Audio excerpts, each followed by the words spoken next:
നമസ്കാരം. തൊടിയിലെ ചെടി എന്ന പരിപാടിയിലേക്ക് എല്ലാവർക്കും സ്വാഗതം.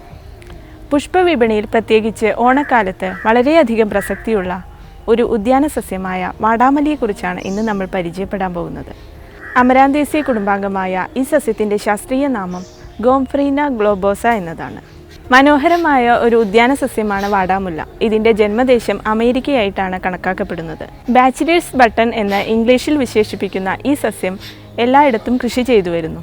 ഏകദേശം ഒരടിയോളം ഉയരത്തിൽ വളരുന്ന ഒരു കുറ്റിച്ചെടിയാണിത്. ഏത് ചൂടിനെയും അതിജീവിക്കാൻ ശക്തിയുള്ള ഒരു സസ്യമാണിത്. എന്നാൽ ഈർപ്പമുള്ള മണ്ണാണ് ഇതിൻ്റെ വളർച്ചയ്ക്ക് കൂടുതൽ അനുയോജ്യം. വിവിധ വർണ്ണങ്ങളിൽ ഇതിൻ്റെ പൂക്കൾ കാണപ്പെടുന്നു. വെള്ള, പിങ്ക്, നീല തുടങ്ങിയ നിറങ്ങളിലും ഈ സസ്യം കണ്ടുവരുന്നുണ്ട്. ചെറിയ ഇലകളാണ് ഇവയ്ക്കുള്ളത്.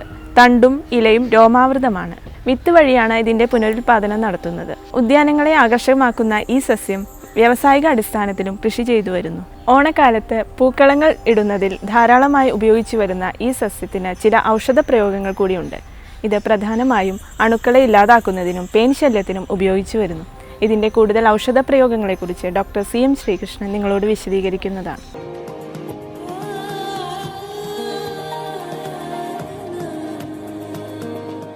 ഈ വാടാമല്ലി, അത് വാടാത്ത മല്ലി എന്ന് പറയാം. ആ പൂവ് വാടാതെ കുറേ കാലം നിലനിൽക്കും. അതിൻ്റെ ഒരു സ്റ്റിഫ്നെസ് കുറേ കാലം നിലനിൽക്കും. അപ്പോൾ അതിൻ്റെ ഒരു പ്രധാനപ്പെട്ട ഉപയോഗം എന്താ വെച്ചാൽ, ഇതിട്ടിട്ട് കഷായം വെച്ചിട്ട് തല കഴുകി കഴിഞ്ഞാൽ തലയിലുണ്ടാകുന്ന ഈ ചൊറിച്ചിൽ കുറയും. താരന് ഇതിട്ട് വെള്ളം തിളപ്പിച്ച് തല കഴുകി, അതുപോലെ പേൻ പോകണമെങ്കിൽ ഇതിട്ട് വെള്ളം തിളപ്പിച്ച് തല കഴുകി കഴിഞ്ഞാൽ പേനും പോവും, താരനും പോവും. പിന്നെ ഇതിട്ടിട്ട് എണ്ണ ഇതിനെ പൊടിയിട്ടിട്ട് ഈ പൂവ് പൊടിച്ചിട്ട് അതിട്ടിട്ട് എണ്ണ മൂപ്പിച്ച് ഈ ചെറിയ രീതിയിലുള്ള കരപ്പനൊക്കെ മേലെ തേച്ച് കഴിഞ്ഞാൽ ചൊറിച്ചിൽ കുറച്ച് കുറയും.